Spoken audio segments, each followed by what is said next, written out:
there's a hunger striker there, Tony Ashby. Excellent. And we talked to him, and his Brilliant. armed guards came out. We did that earlier today. And we also want to go and find a fire station as well, because obviously the firemen and women are striking tonight between 6:30 and 12:30. Oh, brilliant, yeah. But we knew we had to come up here. We had to, because if there's kind of the heart of protesting in the UK right now, it's here.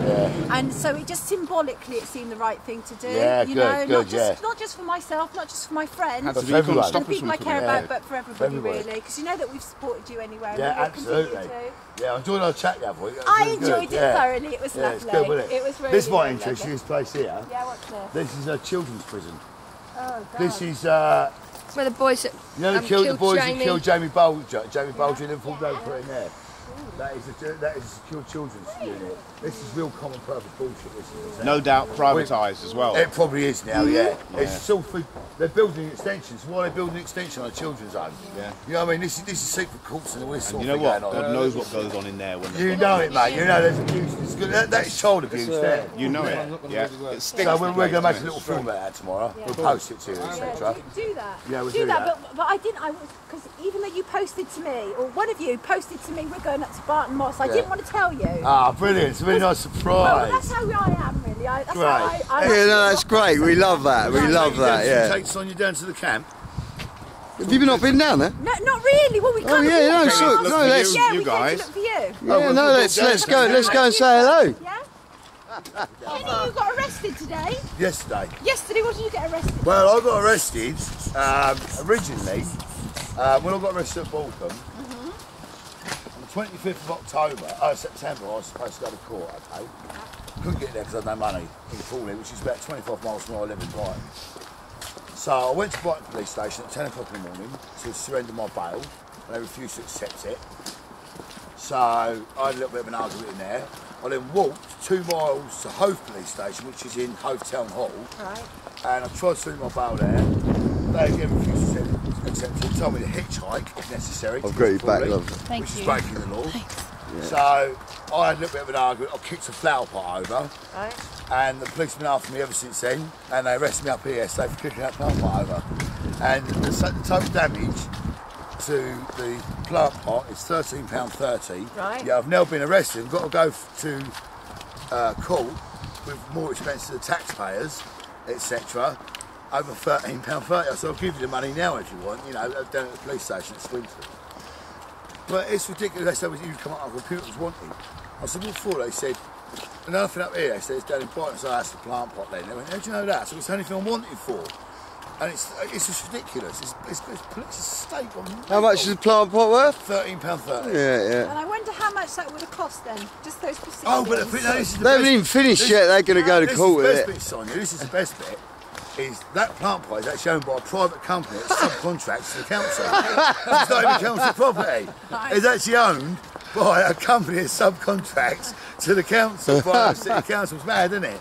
So they now call me up here a terracotta terrorist. That's my new nickname up here now, which is great, isn't it? Yeah. Oh my God. You might want to introduce yourself to the TVV cameras. Yeah, I'm Kenny Lloyd, Truthferretfilms, Kenny Truthferret. Over there is Ross, who's my hello, my best friend. And I spoke to Sonia the other week about Fracking. On the People's Voice. On the People's Voice, brilliant show. Watch it if you don't watch it already. I watch it every day, we do. Oh, we do, yeah, that's we. Now this is the ditch here where the man got pushed into.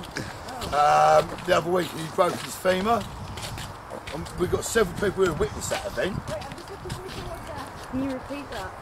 Yeah. Wait, let me get you lighted properly. This is something I want to know about. Lee, remember we were asking about what Kenny had said about the man who had his femur broken? It was just here. It was round about here, yeah. Tell us what happened. Well, what happened, the police was walking down the road slowly, and the man was around about, I can't say certain in the dark, but it's this side of the road, round about here. He's walking on a walking stick, and a police officer pushed him into the ditch, literally physically. X1208 is his number. And broke his femur. And they did that to arrest a pregnant woman. And they held her for hours, didn't they? Literally. Days, literally. Because they don't usually hold. And she's a lovely young girl. She's a young girl. She's about 4 or 5 months pregnant. They pushed the geezer into the ditch to arrest her. and he broke his femur, and yet nothing's happened about it. No. You know. Did you get the message from my producer? From Richard, yeah. I want to follow that up. Yeah, definitely, yeah. The guy might even be here, I'm not sure. He might even be here. Right, okay.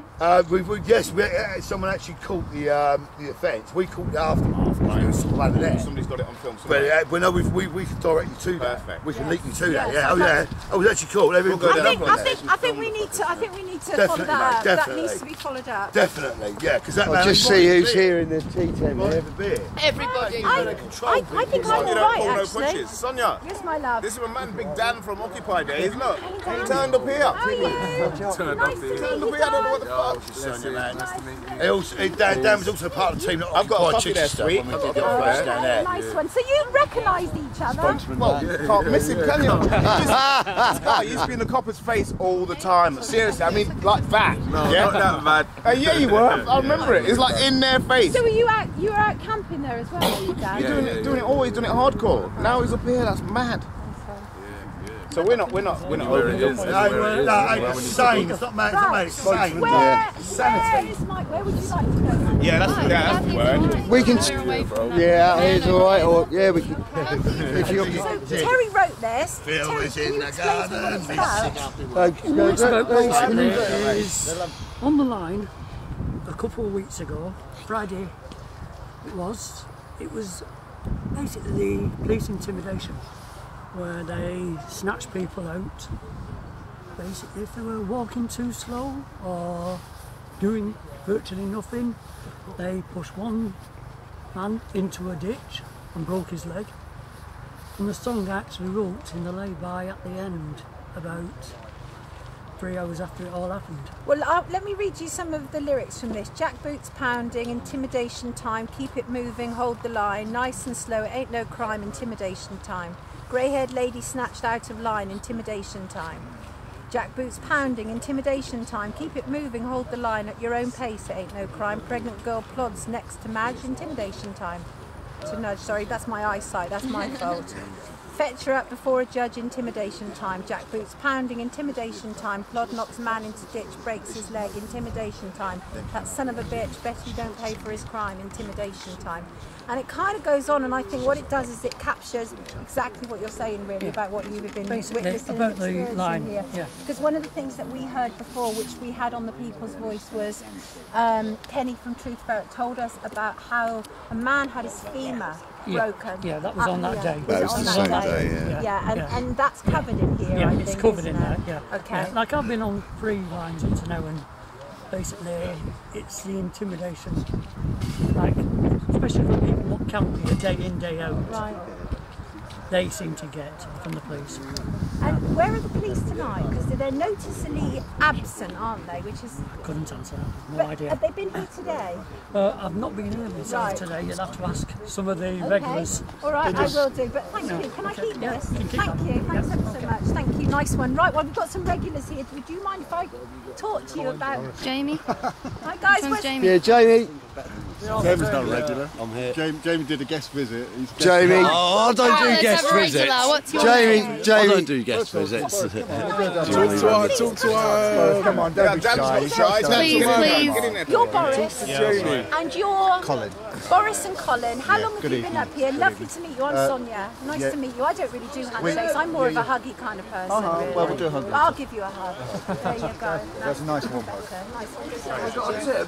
There you go. Right. So how long have you been up here? I arrived about 2.5 weeks ago, just a flying visit, only intended to stay for 3 or 4 days. Right. But then it kind of suckers in as it goes. Right. You know, you want to be careful. Right. Okay. I've got dead. Boris here is a longer term member of the community. 6 weeks. And camping out constantly for the 6 weeks. No, but possibly bonfire. Right. So you've seen quite a lot of the life that's going on here. It's only when well, it's obvious that it is here to protect corporate interests. Right. So when are the police here? When the lorries have been delivered, so that's All the time. 200 police officers on site, 20 vans, Right. 15-20 vans near the stadium, right vans being parked And there. when was the last time that was delivered? Yesterday. Right, and they were all here yesterday. And they're not here today. And there's been no deliveries today. I think that's quite an interesting conclusion. It is. Really, We isn't had it? solidarity day with trade unions on Sunday, and there were just 3 police officers dressed as civilians. So there were 200 people and 3 police officers dressed as civilians. Right. And how have you found the police in general? Because you're saying, as far as you're concerned, they're here purely to protect corporate interests. Definitely, yeah. Right. And how have you found their attitude towards the protesters? Activists. Yeah, towards the activists. Fair point. Yeah. Just explain to me, what's the distinction for you? Well, actually, a lot of people who are staying here, we are calling ourselves protectors. Protectors. Yes. Okay. Protesters are people who normally go to the town centre with banners. Right. We're here to stop the worries, to stop the crime happening. We're doing the policing work here. Right. And we perceive the police as the crime facilitators. Right. So they are here to protect corporate interests. I mean, the thing is, if you genuinely... So we don't need any banners here. No, we're here. If there was up to the saying. Police, the lawyers wouldn't have gone to the site. So as protectors, do you feel that you have a civil duty perhaps to issue something of some kind of civil arrest? Because you're saying that they're conducting a crime. That's right, yes. So are any plans to do that? Civil arrest, Yeah. yes. At the moment we are informing them that we're taking legal action against the police, the Greater Manchester Police. Right. We want to get an injunction for them not to be on this road, this public footpath. Right. Papers have been served on the Greater Manchester Police, and there is a court hearing on the 6th of January. So Monday? Because a complication in this situation is we're actually on private land. It's a private road. It happens to have a time-honoured public footpath running right down the middle of the road. So the police, there's one school of thought, and we remain to see how that's backed up or not, that says the police are engaging in highly unlawful activity, policing the situation in the way they are. Right. You know, the jury's out. Yes, it is. I'd be very interested. I will leave my contact details. I'd be very interested to know what they say, because, you know, there comes a point when you can challenge law if you know what you're talking about. And a lot of the time, the laws that are being imposed against us are illegal in the first place anyway. So if you know your wherewithal around them, you stand a good chance. You know, I mean, but as you said, there's a time-honoured tradition of this being a public right-of-way. So there's that issue attached to it already. But I think it's very interesting because, you know, the fact that you sort of describe yourself as protectors, very interesting. And that's why I said, you know, is this going to become a legal issue? Because clearly to me, that then follows, it should become a legal issue. You know, and even the fact that surely, if the police were here to protect you, they'd be here right now. Yeah. And there is nobody here right now. I can absolutely testify. I've not seen one policeman or woman since we've arrived. No. So I think what Boris is saying has a great deal of validity to it. We've already made our own minds weeks ago. Yeah. I would like to add that the way how the police treats activists who've been arrested, some of them didn't make any chance to. They didn't allow them to have a call to the solicitor. They lied, saying that they've contacted the solicitor while our solicitor was trying to get in touch with them. Right. So the police didn't allow it to happen. That was Tim who you were talking to earlier. You spoke to Tim earlier. He was disallowed a solicitor. He was disallowed a phone call for more than 12 to 14 hours. Right. Yeah. Which is clearly not legal.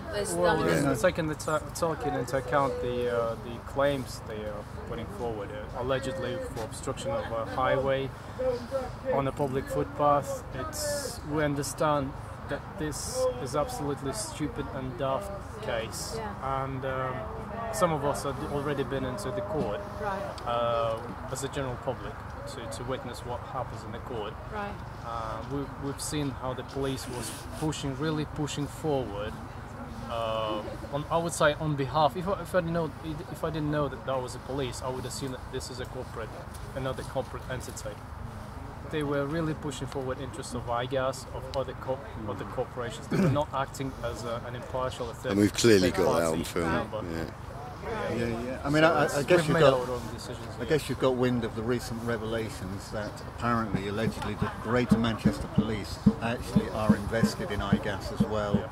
The Salford City Council. Their pensions, the pension fund, They have a vested interest You know, apart from any other agenda, It's- they have a financial interest. There's no other way to describe it than sinister, really. Interest in these things. Always. How long do you? I mean, how long are they intending? When's their license end for their digging? Because it will just be exploratory digging that they're doing at the moment. Well, actually, isn't I don't think it is an exploratory drilling. As far as I know, there are only 3 or 4 machineries which are allowed to drill that deep. Right. So what they do, and it doesn't actually matter when they're going to frack. They can drill a hole now, move to another site, and keep drilling, and come back later. And come back later. Yeah, when so you lot are gone. It's not an exploratory drilling. Right. That's not how they're portraying it. That's a PR department. They've invested in hugely. They've got deep pockets to invest into PR campaigning and try to convince everybody that they're creating jobs. Right. It's the same slogans other industries were using over decades. Yes, of course. So how long do you imagine that you're both going to be here for? Up to the end. So the end could be anything, really, couldn't it? Yep. Well, I'm going to give you my contact number. I'd be really grateful if you could let me know. And in fact, what I'd really like is Monday we go back on air, and I would really love it if any of you, both of you, would be prepared to do a phone in, and we could get you up on Skype or something, and you just report to us what happened in the court on Monday. We'd love that. Yeah. Nice one. Okay, I'll do that. I'm going to give you my contact details right now. Please I do, don't think I've got a pen on me, but as soon as I can Somebody find a will. pen. I've got There'll be one in the tent there. I've only got a little bit of battery, so one more interview. Yes, please, darling. Right. So I'd Jamie, I'd really like you to have a little word with Jamie. I'm going to have a word with Jamie. Jamie. He's the man of the moment. I want to make sure that these guys. Lovely to meet you, Jamie. So, Jamie, you, as they're saying, are the man of the moment. Could you explain why this is? What happened today? I don't like being the man of the moment. Oh, I just did what I had You to have do. to stand it, Jamie. Go with it and enjoy it. He goes with the job. I looked onto the lorry this evening. I've heard about breaks in the police defence of lorries. I was at Barton for 6 weeks. Right. It was heavily protected by the police, unsurprisingly. It was quite heavy-handed at times in here. There was huge gaps. I'd heard about this. I was getting a mischievous itch, as I put it. I was only been here a day. I walked the lorries in. I found some equipment, and I saw a break in the line. I pulled around the lorry a few times. I wish I could have been on top of the lorry, or something that made it more difficult, made it a longer lock-on, but it was what it was. And then I put the D-lock through some rungs on the side of the lorry and clipped it around my neck. It was an easy thing to slip into. Okay. Now, I mean, just like from a health and safety perspective, that sounds stupid. really dangerous. Yeah. Were you not worried about your own personal safety, or did that just fly out the window? It comes out of what it. was going through your mind when you were doing that? Locking on. That was the only thing, the because lorry you wanted was... to do what? You wanted to just stop them as much as you humanly could? Personally, I wanted to stop them. I believe direct action is the only way we're going to get hurt. And I'd heard stories about the place here, and I didn't feel there was enough direct action happening. So my morals coming up here was, I'll see what happens, I'll have a look at the site, I'll plan something, I'll come back. Right. It turned out that something happened that day. My objective was to, although I was there an hour and a half, I was a far rather it had been a longer lock-on, but I stopped the lorries for an hour and a half, and my main objective was to try and inspire people at Barton. It's easy. Yeah. If you see an opportunity, take that opportunity. Well, it's quite interesting what you say, because one of the conversations that I have with my friends is, and one of my friends, Lee, who's with us, says quite frequently, what would you say if your children say to you in many years' time, what were you doing to stop them? Well, this is what you were doing to stop them. I was a nuisance. Yeah, but being a nuisance sometimes can save a lot of lives. Exactly. So what happened once the police had got to you after you'd been locked on for this period of time? I believe I was there for about an hour and a half. I was locked. They cut the lock off. They walked me to the van. They tried to cuff me. It was against pace because I wasn't resisting arrest. I refused to let them cuff me. I walked peacefully to the van, and they kept me in overnight. I was already on bail to return to Sussex, Brighton magistrates for climbing the tripod at Sussex and Barton. That's on the 12th to the 14th of February. I was already on bail for that. I'm with no fixed vote. They weren't prepared to bail me, which worked to my favour because I'm now on conditional in here tonight. Right. If they'd have given me bail conditions, I'd have breached them under Article 10 and 11 of human rights. I believe that I shouldn't be told where I can and can't protest. I'm here to protect ourselves against treason. This is what it comes down to, treason. They're poisoning our water and the police are protecting us, and it's infuriating. It's hard to keep it peaceful at times, but I think keeping it as peaceful as you can is key to wake the masses up and help the masses see what's happening. So when you decided that it was really important to take that direct action, and you took it this afternoon, and you were there for that period of time, you know, as you were waiting, I'm interested to know what's your kind of mindset, how you're kind of preparing yourself, because I'm assuming you were prepared to be there for however long. Yeah, 4 or 5 hours if needs be. As long as possible is always better. I think for me personally, I get the idea of mind. I then prepare myself for being arrested that moment. I hold no fear in the police. The police can only hold authority over us if we fear them. And it's important to hold back on that fear and not to fear what could happen against fracking. Right now, this is our water. I was saying it's treason, and people should be prepared to do time. I think if something's happened, I was put aside for a period of time, it doesn't bother me. If I take an action, I feel action should be strong countrywide right now. I don't believe in holding back. It infuriates me when people want to try and say, you shouldn't do that, you shouldn't do that. Everyone should be on the streets right now. I wish people could snap and wake up, but it infuriates me. You know, I'm well aware that we have an Ofcom licence, and I keep being told that I'm glorifying and glamorising all manner of different actions, but I have to say I totally agree with what Jamie has to say here. The truth is, people need to stand up and be counted. It's not okay for people to be at there are some people who simply can't do anything but be at a computer screen, and that's fine, but there are many more who could be out doing more, isn't there? That's the reality of it. And even if you're on your camp, if you can't be arrested, if you have children, things like if you have children, you start taking action, social services is going to come down. You have to think of the bigger picture, and even to be on the camp as a cook or just as a number, that's just as important as someone willing to take action. Well, obviously, because now what we're getting in is the gagging clause and various other things that are going to start to kick in 2014 anyway. And what people don't realise is our rights have already been eroded. They don't realise that. And so, you know, what you're doing is really no more illegal than the illegal laws that are being imposed on you in the first place anyway. So, you know, who's to say who's right and who's wrong? And me personally, I would back this geezer way ahead of a lot of the people who were coming after him today, frankly. Jamie, I take my hat off to you, because I really wish more people would be prepared to do that. And like I say, I will probably get in trouble for saying that I agree with what you did, but you know, more power to you. Clearly an honest reporter. Happy New Year. Happy New Year. Thank you. Happy New Year. Right. My defence in court was that... Have you got a paper yourself? Yes. My defence in court was, I've done this out of necessity. It was only a duty solicitor. I had to get me through the court process quicker because of it being New Year's Eve. If it was any other, he was using the usual scare tactics, like you could be remanded, you might miss New Year. I'm like, it's Gregorian time. It's not real time. I've had a solstice. I've had my New Year. This is what I believe. I'm going for necessity because this is morally why I've done this. He said, I'm never going to win a court case. And I said, I don't care if I win or lose. This is why I've done it. You want truth? The truth is, I've done it through necessity. He wasn't trying to take it. He told me it was a political defence, and I'm never going to win anything that's going to be down upon. But if it is, I don't care. This necessity is why I've done it. I'm going to sort out a officer before the 2nd, and I'm back in on the 2nd of January. So I've finished the year, so I need to start next year. Good on you. Do you know, and that's why we're here, because we decided to end and start the year all in the kind of same mode, really. You know, and that is actually to take action. Because, you know, I mean, I've never been a journalist to sit at a computer and just at a telephone and bash it anyway. My thing has always been to get out and find out what people are really up to. And also, working with people's voice is really important to give people like you, Jamie, seriously, a voice, actually, because that's really what's needed. Because I can't actually see Jamie being put on BBC News. And not anytime soon. That is not going to happen. That is not going to happen.